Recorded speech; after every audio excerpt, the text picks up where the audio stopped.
So the translation is wind and water, and wind means energy, water means fortune in terms of the symbolism of those words. And so really, if I were to just distill it down into a very simple sentence, Feng Shui means this wisdom is really about bringing your home and then yourself into alignment with the energy of fortune.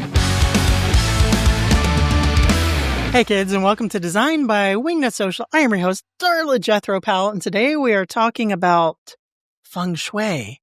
Is it woo-woo? Maybe. Is it real? Also maybe. But today's guest, Amanda Gibby Peters of Simple Shui, breaks it down in a way that even I can understand it.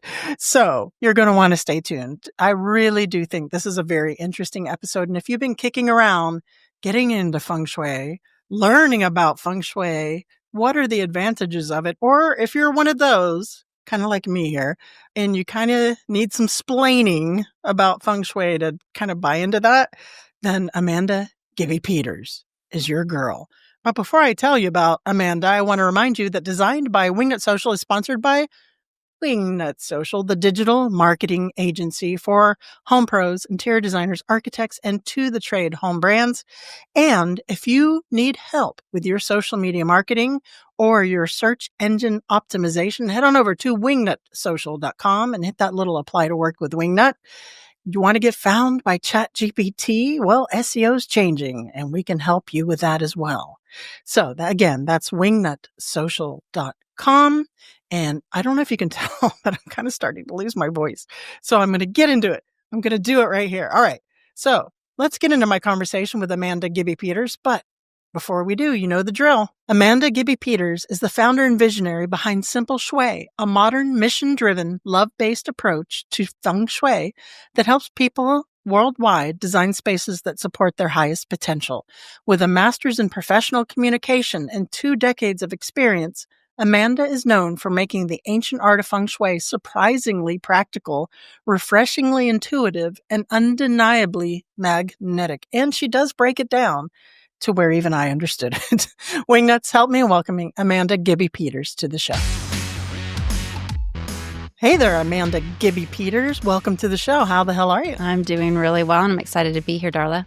I'm excited to have you here. Amanda, I don't know. Have we ever done a show on Feng Shui? If we have, it's been forever and I don't remember. My menopause brain has checked out. So I'm really excited, curious about this topic, Feng Shui. And I told you in the green room, I've been stalking you on your Instagram and your interviews and such. So you are going to bring the goods. I know it. Are you game? I'm totally game. This is my lane. I love these conversations so much.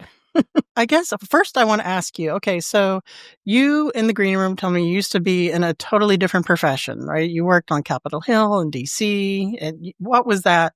And what brought you to doing the Feng Shui? That has to be a great answer. So, yeah, I was on track to actually go get my PhD in communication. I, undergrad, poli-sci, women's studies, went on to get a master's in communication. And then my husband's job relocated us to the house I'm in today. And just a lot of things started falling apart as things do when you make a big life change. Yeah. And that's kind of what I chalked it up as. Okay, we're just in that adjustment period and things weren't getting better. We were feeling really financially strained. The house didn't feel like a fit, even though it met all the criteria we'd given the realtor. There were just a lot of things that felt that they were getting louder, like the nagging was getting louder. And so one day, as some people call it, the dark night of the soul, mine was in the middle of the afternoon. I grabbed a book, saw the words Feng Shui and thought, what? Like that's sort of that's the answer to my problems, Feng Shui. I just changed my house. What do you mean if I change my house, my life will change? Not seeing the obvious in that. Like, yeah, we did just change homes and everything's, going south. So I thought, well, I just came out of grad school. I can take a very cerebral approach to this. And blogging at the time was really big. And so I thought, well, I'll just test this out and kind of tongue in cheek, tell people what's happening, thinking nothing was going to change. And, I've shared this story many, many times. I wasn't instantly converted, but things were changing. And the first thing that I noticed was our house started feeling more like home.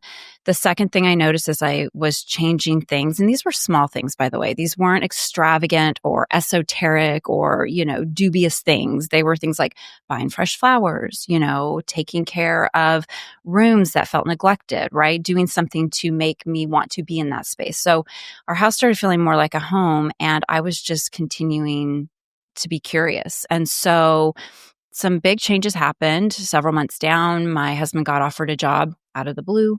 We got our daughters in a preschool that we were told we just weren't on the wait list soon enough. And these things felt like coincidences. And that's what a lot of people will think when they start dabbling with feng shui, is that's a coincidence. That was going to happen anyway.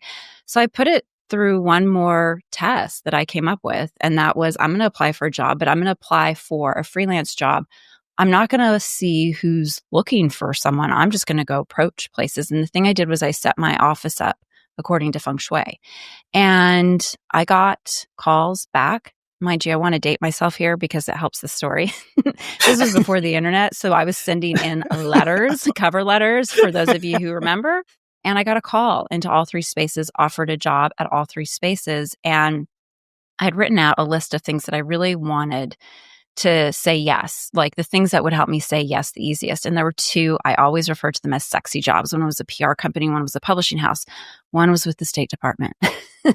But the State Department offered me everything that I had had on that list. And so I said, okay, you're the one.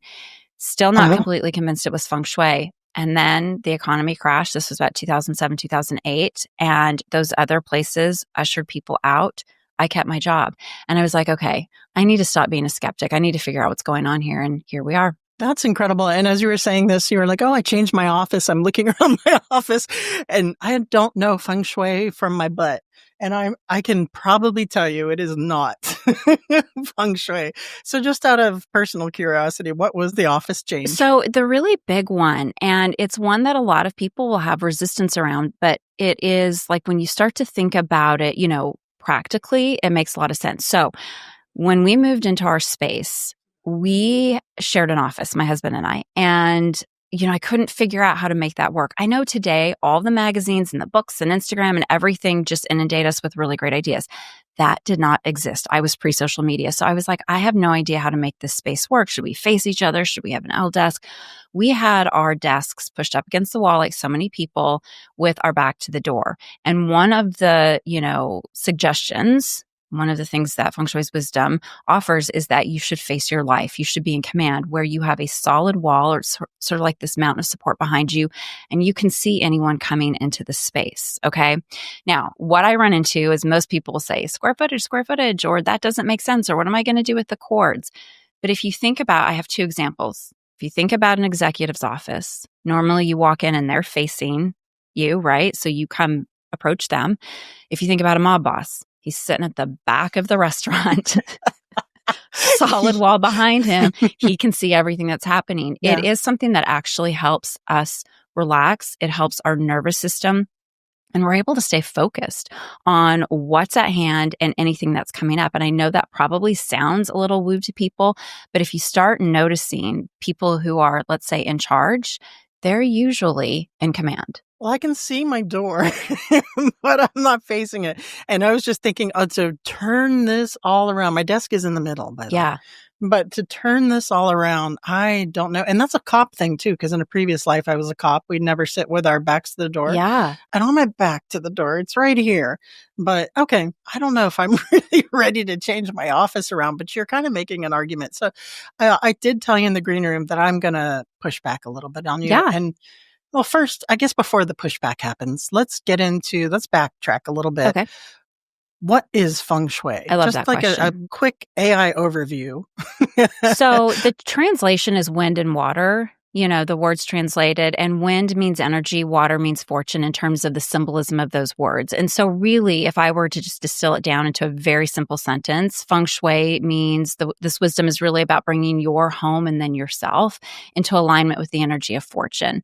I think some people will hear fortune and think, oh, yep, see, it's about like get rich quick, but it's not. Fortune is really about what is under the umbrella of, I'll say, a good life for you. right? And we know it's so much more than money. It's about health. It's about opportunities, access to resources, having a social network, a support team, like all of those things that really make you feel like you're living a good life. And so what Feng Shui really is guiding us to do is to create the spaces to, I'll say, either optimize or leverage that experience in our lives. What is the basis of it though? Wind and water, but what is like the essence of it? Like somewhere it's Chinese, the foundation, the origins, right? Somewhere Mr. Feng Shui was sitting, around and derived this from some resource, from some spiritual philosophy, theory. What is that? So, What is that from? I can tell you that it's a little bit of a story, but I'll go quickly.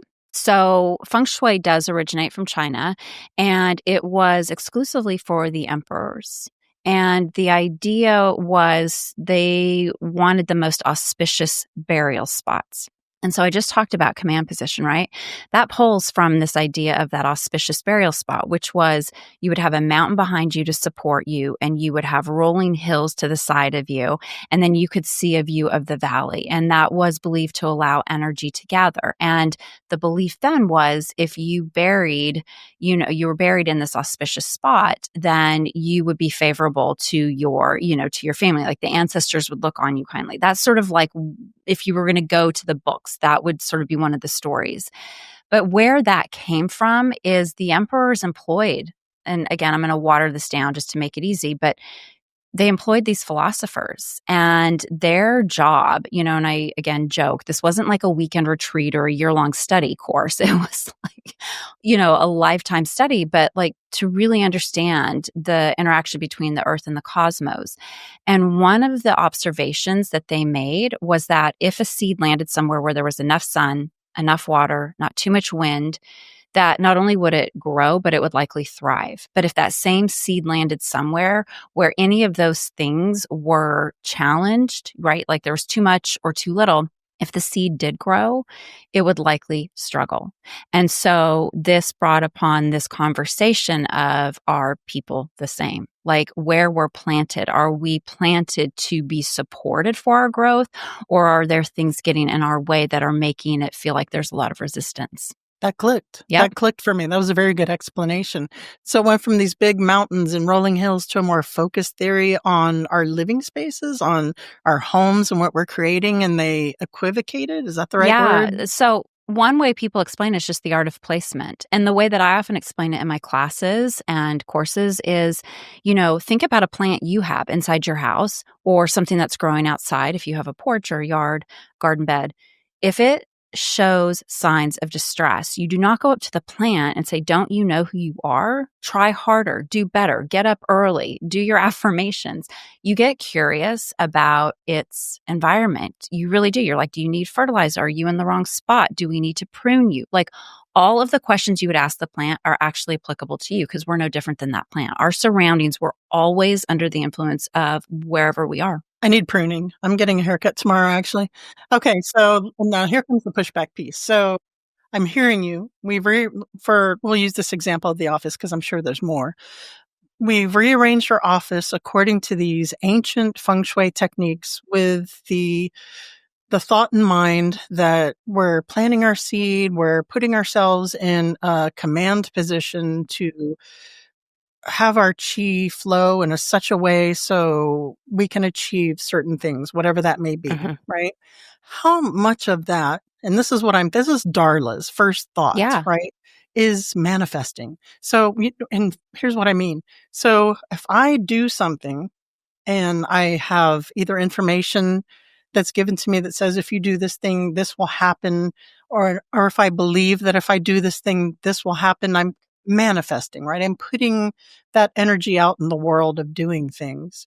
So my first thought is this is a way, an exercise, a philosophy, a belief to manifest these things because I have rearranged my office or I have done this with my desk. Now the energy is doing A, B, C, or D. And because I believe that happens, right? So you had to have gotten this before. Oh, for sure. Like I said, come at me. Come at me, bro. West Texas all day here. So here's what I say to people, because when it comes to command, honestly, there are a lot of different things that I could run with Feng Shui. And command seems to be the one that people want to arm wrestle me over the most in terms of like moving their offices around. And listen, at the end of the day, it's your choice. You have the intel. Work with what makes sense for you, work with what resonates. But here's what I want people to hear. Yes, it's about manifestation and all of those things. You can say, okay, placebo, right? Hmm. But the truth is, this is also biology. Like when our back is to the door, we are on alert because we are wired for survival. We cannot override that. And so what happens when we're not in a space to see what's coming, right? What's happening subconsciously, what's happening sort of underneath all the noise and the busyness is we're doing two things. We're doing whatever's in front of us, which we know is already multitasking because we're checking our phone, we're checking our email, we're doing the task, we're, thinking of the to-do list.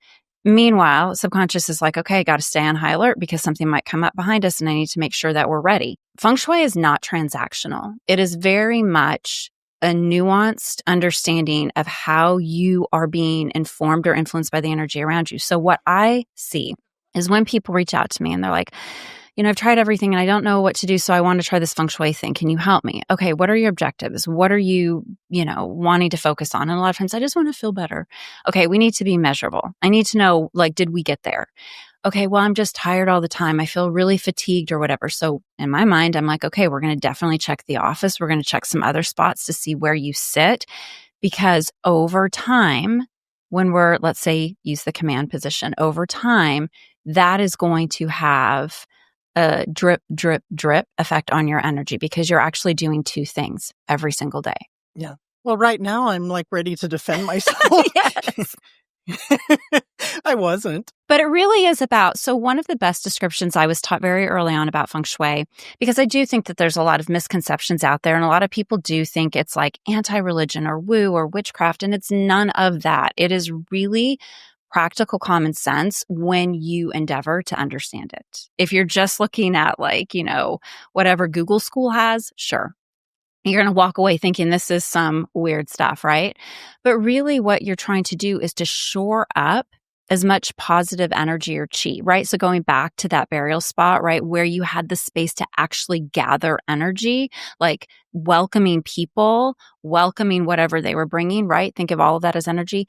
That's what you're trying to do in your space. And by doing that, if you feel like you had a good day at work, if you slept really well, if you don't feel frustrated by what you're having to hurdle when you come in your house at the end of the day, if you know where things are, if you have a place to sit down and dedicate time to having a meal, you feel better. Those things accumulate, right? And that's really the outcome, I'll say, of Feng Shui. Well, I have to say you did an amazing job breaking that down for me. Oh, good. Because that makes sense, right? And I am familiar with chi and the whole energy of things, however we internalize that, right? I used to do karate back in the day, and there was that whole thing. So I have a question for you moving on a little bit. So my audience, the Wingnut Social's audience, is mostly interior designers. Yeah. And there are designers out there who are listening to this saying, I've always been interested in this. I'd like to do this. Or maybe they have more than a passing interest. They'd like to do this for their clients. Mm-hmm. So here's a myth. And this is a myth because I don't know what I'm talking about, right? On the subject is Feng Shui is ugly, right? If I'm designing a beautiful space, if I have to do Feng Shui, things aren't going to be, they're not going to make a beautiful rendering. It's not going to look great. Here, Mr. Client, you're going to, not be get attacked from the rear. Yeah. But, maybe it's not going to look so pretty. So is that true? I think that when people think of Feng Shui, there's that stereotypical, I've got to hang some bamboo flutes and, have different tchotchkes around my house. But again, remember, it is about that flow of wind and water. So I want you to think of wind when it's a nice breeze versus a hurricane, when it is a steady flowing river versus a tsunami, right? Or parched, no water, or absolutely no wind. And you're like, oh, I'm suffocating. So you're really trying to create this flow of energy. And you can do that so many different ways. Tchotchke's not involved.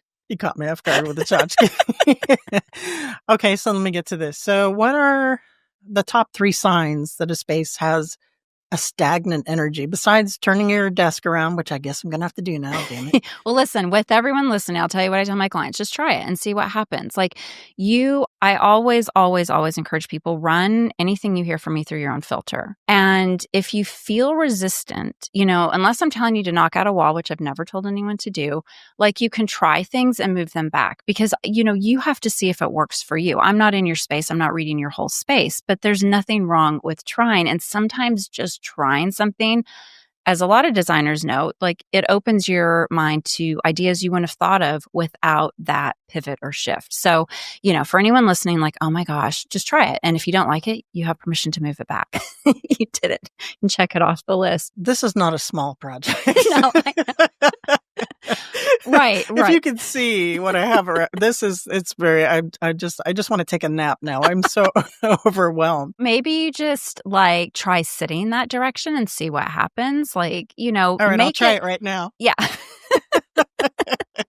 Yeah. The other thing to say too is if you have, I don't know, do you do all of your work in that office? Not to make this a consultation, but right. So if this is a recording studio versus where you do most of your work, I wouldn't change anything in the recording studio, right? Like it's set up to work for you for the time that you're in there. But if you have a desk or an office that you work out of primarily, that's the one that I would be more focused on if I were at your space in your house looking at your space. Okay. One of the things that you mentioned was stagnant chi, right? In your spaces, whether it's a client's or whether it's your own office, besides the command space that we've already discussed, what are some other areas that we don't even know? Yeah. So I think sometimes we come across again, like the little soundbite of Feng Shui, and people have this impression that it's about minimalism or that it's about getting rid of clutter. Yeah. Does this give you joy? Yeah, right. And those have a place in it, but that is just one consideration. And again, it's not minimalism. I am clearly a maximalist, will be till my dying day. For you that are just listening to the podcast, if you head on over to our YouTube channel, Designed by Wingnut Social, you can see Amanda's beautiful background. My goodness. Thank you. Yeah, I have books everywhere. I have flowers everywhere. This is just how I roll. But what it comes down to is, where do things feel neglected or stuffy, or you just don't feel invited in? So people, and it's funny, stagnant chi can actually come from overly staged places too. So let me just pop that in here because there's two ends of the spectrum. You have people who hoard and people think, oh my gosh, well, yeah, energy is going to get really, sort of drained there. But when I go into places where everything looks sterile, it almost feels museumish. Like, I don't know if I should sit down. Do I dare touch something? Both are creating a form of stagnant chi. And what that means is that things aren't really moving around. And it's obvious to see how the clutter things don't get moved around because it's just shoved everywhere, piled up, or just like, oh my gosh, too much. I'll wait until next week. But equally, in the spaces where nothing ever moves because people are so worried about, the impression that their space makes, nothing's ever changing. And again, let's go back to that wind and water, such a great way to start this whole conversation, which is the energy. You want it flowing, you want it moving. Why? Because that's how opportunities show up in your life. That's how you're able to see things differently. That's how life happens. We don't just inhale, we exhale. And so when I'm working with someone, let's say I'm working with a designer too, yes, there are the spaces that we want to focus on because that's what people are going to see. But I'm curious about what's happening in your bedroom. I'm looking to see what's happening in the spaces that you're not prioritizing yourself, because those are contributing to how you're experiencing your house, right? Even though we have walls and doors, it doesn't mean it's closed off. Like, everything is connected in your space and everything's connected to you. And so that's where I'm really encouraging of people to make small gestures, small changes. Like, I understand with design projects, there's budget limitation, but what are the small things that you can do to start prioritizing yourself, to start elevating how you feel in that space? And so that's a really great way to audit your house. Like, after you listen to this conversation, start looking around, say, have things been in one place for too long? Are there things here that I used to love, but they've just lost that love and feeling, and maybe it's time to move them on or move them somewhere else in the house where I'm going to appreciate them again? Are there things that frames on the wall, art on the wall that we've left here forever and I just don't even notice it anymore? What if I moved it over here? Like really giving yourself permission to change things up, and you will be surprised. No money involved, right? Just you trying to change things around, how differently you feel in your space. So let's talk about the bedroom, not the loving feeling, but not that you want to know what goes on in there. What are some tips for the bedrooms? I'm assuming the bed is facing the door, right? We don't want anyone creeping up on us there. I think most people kind of do that. Yeah, command is really important. It's so funny though. I notice in a lot of boutique hotels I go to how they have like your head, like when you're lying in bed, like facing the door. And I'm like, what are they thinking? Oh, really? I've noticed that more and more. Yeah. I mean, it's just a little Yeah, side I wouldn't note. like that. No, Yeah. right? And that's a really good thing. Let me touch on that really fast. Your instincts, oftentimes, I say to people all the time, a lot of this wisdom is in your DNA. I think what often happens is we're waiting for the logic or for someone to validate this feeling. But it's a really common experience for me to work with people and to say, oh, have you thought about this? And the reply, oh my gosh, we've been thinking about that forever. And now I'm going to totally do it. Like they had that sort of nudge from their house, like change this up, or, within their own, like intuitively, I feel like something's off here. But because we don't trust ourselves often enough and we wait to get it perfect or just right, we miss out on, that opportunity. So to the bedroom, the things that I recommend most are to really have rest, romance, and relaxation as sort of the mission statement of the space. So it's not about work. It's not about the Peloton. It's not about everyone else's stuff being shoved in there because you're having company come over. One of the things I'll say, and I'm going to tell you, the gram will come for me when I say this, but is I can tell within a glance of your bedroom what you think you're worth. And what I mean by that is it's not cost related. This isn't about having fancy sheets. It's how do you prioritize you? Are you at the top of your to-do list, or are you taking care of everyone else? And so to me, it's about how can you invest in yourself? And the closer we are to something, the bigger its influence. So if anyone needs permission to buy the expensive sheets, I'm giving it to you now. But really think about it, how much time you spend in bed. I want everyone to look at their bedside tables. I call these the little mini altars of hope, right? People have every potion and lotion and book, and they are going to change their lives. And you can tell looking at the bedside table how they're going to change their lives, except they don't. And so all of that clutters up and it's competing with us when we sleep. What are you looking at when you wake up and you go to bed? Because that is a really important bookend, right? How are you giving yourself space to take care of you? So let me guess. Having your iPhone charging next to you, having a stack of books next to you, having a whole bunch of hair ties on your nightstand, probably not the best. Well, listen, so I love the inhalation, exhalation, right? We all go through different stages. And one of the things I would love for people to take away is this isn't a one and done. You don't feng shui for a weekend and then you're like, okay, good. I got it. We're great. It really is about working with, we'll call it the season you're in. Right. So sometimes I'm in a really big learning mode. Like maybe I'm about to start a new course and I'm like trying to refresh. And so I'll have a stack of books. But when I'm done with that, it's time for those books to go back. Right. If I bought the lotions and potions and that was 6 months ago and I haven't used them, okay, nice. I impulse purchased and it's not working out. Right. And releasing that. It's funny too, when you start to embody those choices and ways of being just in your bedroom, you tend to strengthen that muscle and that shows up with you out in the world, right? So you're not like letting everyone, I don't want to say take advantage of you, but your time, your energy, you are really replenished and you're feeling your best. And when you do, you make better decisions on your own behalf. Something I saw, Amanda, on your Instagram was, and I can't remember the full context of it, but you were saying, I have my coffee in the morning and I make my bed. Yep. And there was emphasis on the making the bed piece. Yeah. And I see that in a lot of productivity tips. People, when you make your bed, your day goes differently. Is that feng shui or is that just an Amanda tip? Well, so that's a funny thing. So if we go back to the very roots of feng shui. No, those emperors probably were not making their beds. But I think it's a way of saying, like, I understand that my bedroom is tied to how I feel. And so if I were trying to merge the two, I would say you could definitely see some feng shui threads in that.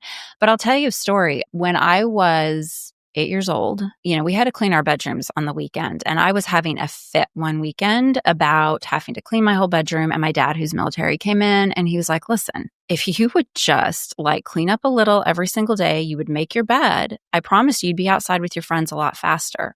And I don't know, Darla, but that clicked. And I have been making my bed since I was 8 years old. And anyone I've ever lived with started making their bed. That's non-negotiable. It takes 2 seconds and you'll feel so much better. And the dog will really appreciate it when he jumps up there. Oh, that's a whole other conversation right there.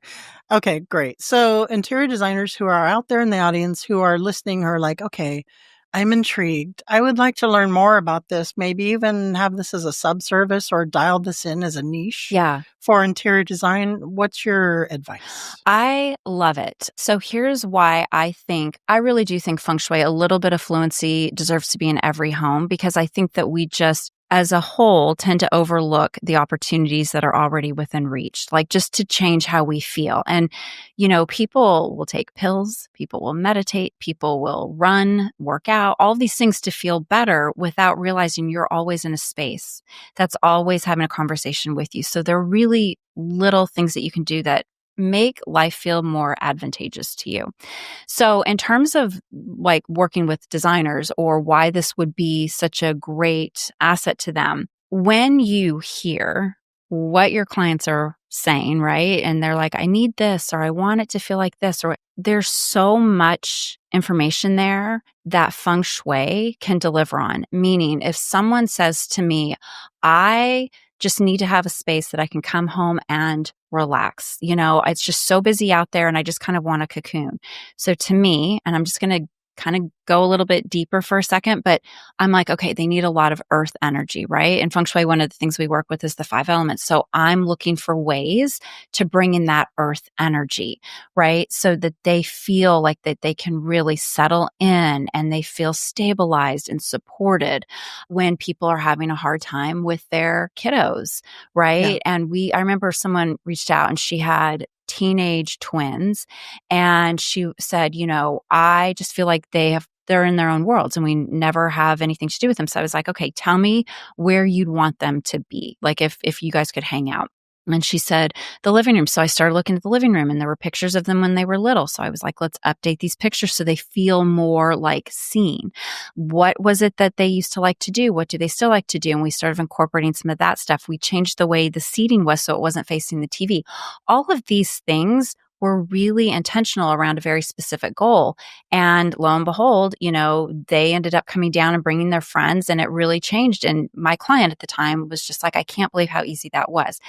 It's really being able to deliver just a little bit better experience in that investment that people are making when they renovate or design or change a space. Can it help an interior designer inform their design choices and still getting the result and still getting that end product without having to be a feng shui expert? Oh, absolutely. I could have an entire conversation with someone about their space and never once bring up feng shui. I mean, that's why I say there's just such common sense in it. And a lot of times too, what you learn about feng shui, because you do have to understand some core principles, you're not going to try to explain that to a client. You're not going to try to walk them through it. It's just going to be overwhelmed. They're going to That's what I was getting at. Yeah. They're just going to, sort of like, okay, doze off. But when you start making suggestions with those concepts in mind, you're going to notice there's a lot of resonance because they're talking to you about how they want to feel energetically. And you're working with their space with the concepts that cater to that energetic. Yeah, the reason I ask that is because there's interior designers listening who want to get their feet wet, Yeah. maybe apply it, do some design work, but don't really want to do the full deep dive and saying, hey, I'm a feng shui designer. Yeah. So it can be done. But on that note, I will say that if you are able to niche and position yourself in something very specific, that's always the way to go. So if you do like it, enjoy it, take that deeper dive. Yeah.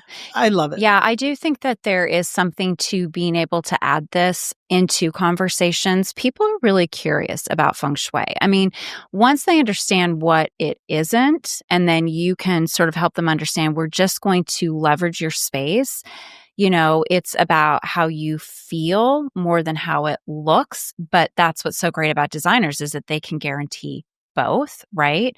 And so really helping them understand we're just creating a space that's going to optimize everything that you're doing because it's for you. Like this is literally going to be for you, both what you like and then how you need to feel.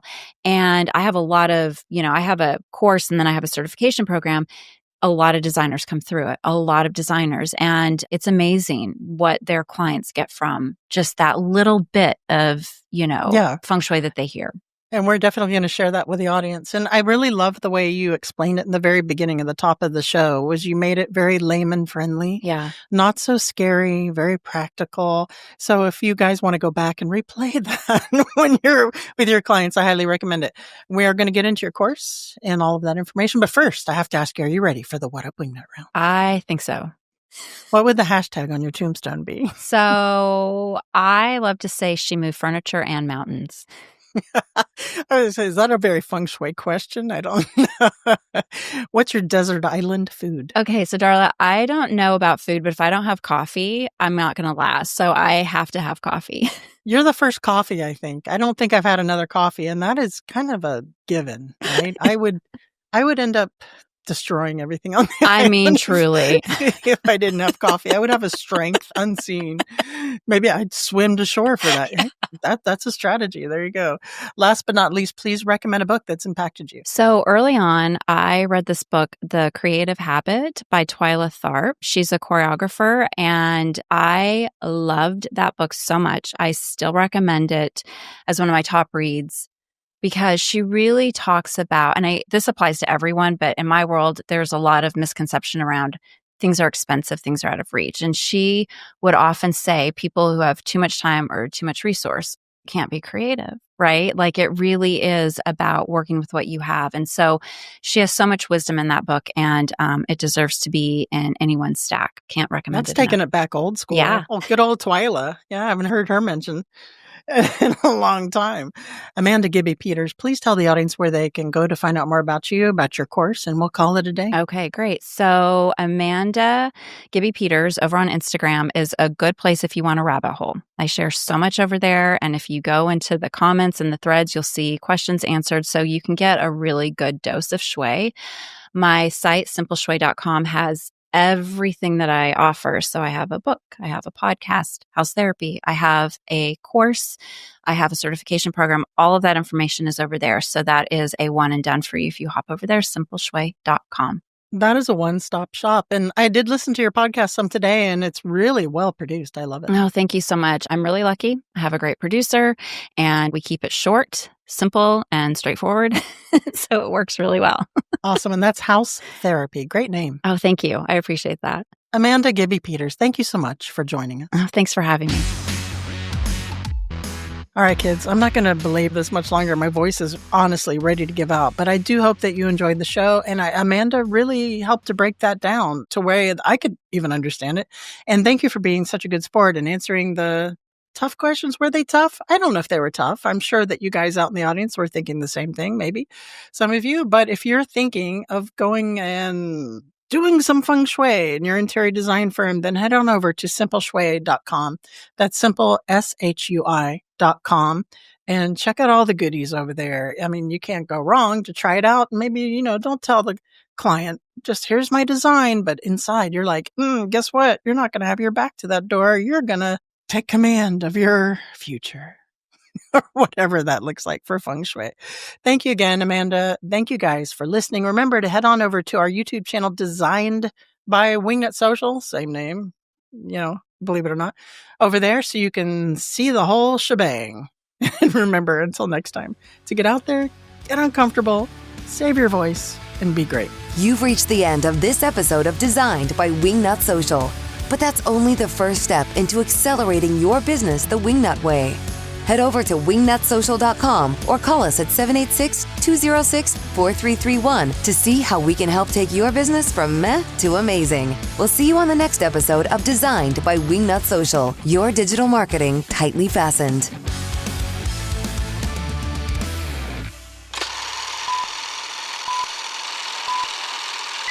Do I even care anymore? My hair looks like a helmet. Getting a haircut tomorrow. Never, never enough. Never, never, never enough. For me, for me.